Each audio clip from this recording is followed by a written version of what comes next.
اعوذ باللہ من الشیطان الرجیم بسم اللہ الرحمن الرحیم۔ السلام علیکم ہمارے چینل پائنتن پاک کے معزز سامعین، آج ہم آپ کی خدمت میں ایک اور بہت ہی بہترین ویڈیو لے کر حاضر ہوئے ہیں، جس کا عنوان ہے کہ پتھر در نجف کیسے بنتا ہے۔ آئیے ملاحظہ فرماتے ہیں، پتھر در نجف کیسے بنتا ہے۔ در نجف دنیا کا وہ واحد پتھر ہے جس کا کوئی پہاڑ نہیں ہے۔ در نجف دنیا میں میرے مولا علی بادشاہ ولی نجف کے زندہ معجزات میں سے ایک معجزہ ہے۔ در نجف کا پوری دنیا میں کوئی پہاڑ نہیں ہے، جبکہ دوسرے تمام قیمتی پتھروں کا پہاڑ ہے، جہاں سے ان پتھروں کو کاٹ کر ان کی تراش و ہراش کر کے ان کو مہنگے دام فروخت کیا جاتا ہے۔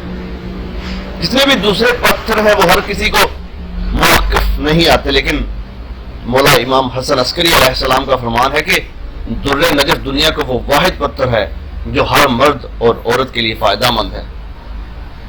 اس کے بارے میں معصومین علیہ السلام کے اور بھی بہت سے فرامین ہیں کہ اس پتھر کو اپنی انگلی کی زینت بنائے رکھو، جبکہ بیشتر ائمہ علیہ السلام کے ہاتھوں میں در نجف کی انگوٹھی کی روایات بھی ملتی ہیں۔ لیکن اب سوال یہ ہے کہ در نجف بھی ایک پتھر ہے، لیکن یہ پتھر کہاں سے آتا ہے اور کیسے خلق ہوتا ہے، اس کی تحلیق کیسے ہوتی ہے۔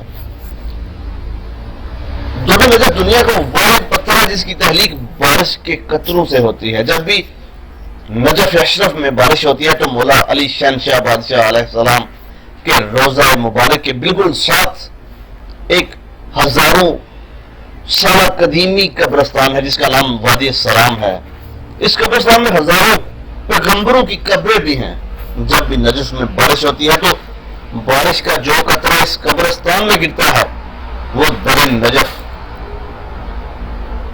پتھر بن جاتا ہے، جبکہ اس قبرستان کے ہاتھوں سے باہر ہونے والی بارش کے قطرے پانی بن جاتے ہیں۔ جو مومنین بھی زیارت کے دوران اس قبرستان جاتے ہیں، ان کو یہ حکم ہے کہ وہ کوشش کر کے قبرستان سے در نجف بھی لے کے جائیں اور یہاں اپنی انگشت سے قبر بھی بنا کے جائیں، اس نیت سے کہ جب بھی ان کا انتقال ہو جائے تو فرشتے ان کی روح اور جسم کو اس قبرستان میں منتقل کر دیں گے، اور بروز محشر ہر کوئی جہاں دفن ہوگا وہاں سے اٹھے گا، لیکن جو بھی اس قبرستان میں اپنی انگشت سے اپنی قبر بنا کے گیا ہے وہ سب جہاں بھی دفن ہو جائیں، لیکن وہ بروز محشر اس قبرستان سے اٹھیں گے۔ مولا سب کو اس قبرستان کی اور مولا علی شہنشاہ بادشاہ علیہ السلام کے روزے کی زیارت نصیب فرمائے، آمین ثم آمین۔ جی تو سامعین، آپ کو ہماری آج کی ویڈیو کیسی لگی؟ اگر ہماری ویڈیو پسند آئے تو ہمارا چینل پائنتن پاک سبسکرائب کرنا مت بھولیے گا۔